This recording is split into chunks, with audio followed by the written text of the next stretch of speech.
Threading calls రావట్లేదా మీకు? అవన్నీ వస్తూ ఉంటాయండి, వస్తూ ఉంటాయి, పోతూ ఉంటాయి.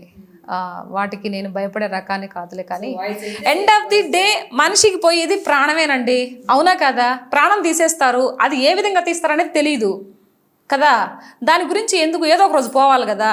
కానీ పోనీ ఒక మంచి విమర్శించినందుకు ఒక మంచి మనిషి ప్రాణాలు తీసేశారని చరిత్రలోకి ఎక్కొచ్చు కదా.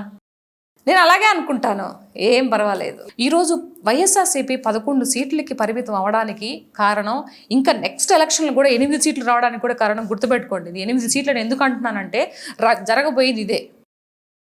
ఎందుకు వచ్చినాయి అనంటే, అంతమంది అసెంబ్లీలో ఒక్క ఆడదాని గురించి మీరు ఒక ఎక్లివేషన్గా మాట్లాడారు చూడు. అసలు ఇప్పుడు మాట్లాడాలంటే టీడీపీ భారతీ గారి గురించి మాట్లాడలేదా? వాళ్ళ పిల్లల గురించి మాట్లాడలేదా? లేకుంటే ఆవిడ జగన్మోహన్ రెడ్డి వాళ్ళ అమ్మగారి గురించి మాట్లాడలేదా? మాట్లాడాలంటే ఎంతసేపు అండి?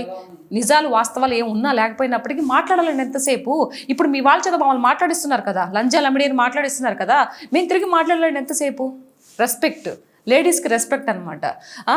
అంత ఇది ఉన్నప్పుడు మొత్తం ఇది ప్రపంచం యావత్ తెలుగు 2 రాష్ట్రాలు చూస్తున్న ఇది అసెంబ్లీ, ఏది ఒక దేవాలయం లాంటి అసెంబ్లీలో ఉన్నాము అని చెప్పి, అది కూడా ఒక విచక్షణ కోల్పోయి ఎక్కిలి నవ్వులు నవ్వుకుంటూ ఒక ముఖ్యమంత్రి హోదాలో ఉన్న వ్యక్తి, ప్రతిపక్ష హోదాలో ఉన్నటువంటి తండ్రి వయసు ఉన్నటువంటి ఒక వ్యక్తి గురించి ఈ బిడ్డ పుట్టలేదు అంటే పుట్టుక గురించి మాట్లాడారంటే అంతకైనా దౌర్భాగ్యం ఇంకోటి ఉంటుందా?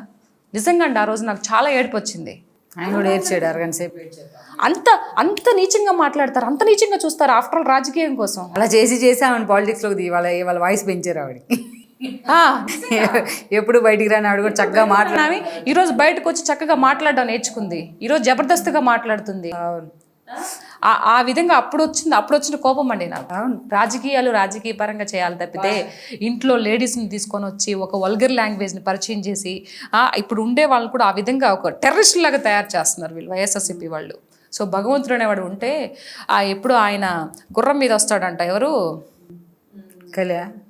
కలిపురుషుడు ఇప్పుడే వస్తాడు వీళ్ళ దెబ్బకి. నిజమండి, అలా అనిపిస్తుంది నాకు. ఒక్కోసారి చాలా ఎమోషనల్ అయిపోతాను నిజంగా. ఆ మాటలు విన్నప్పుడు చాలా బాధ అనిపిస్తుంది. ఈ జనరేషన్ ఏం నేర్చుకోవాలి? ఏం నేర్చుకోవాలి? దేవుడి దగ్గర అదే భాష, అసెంబ్లీలో అదే భాష, బయట అదే భాష. ఏంటి ఆ భాష ఏంటి? మనం మాట్లాడేది ఒక ముఖ్యమంత్రి హోదాలో ఉన్నప్పుడు నువ్వు ఎలా మాట్లాడాలి?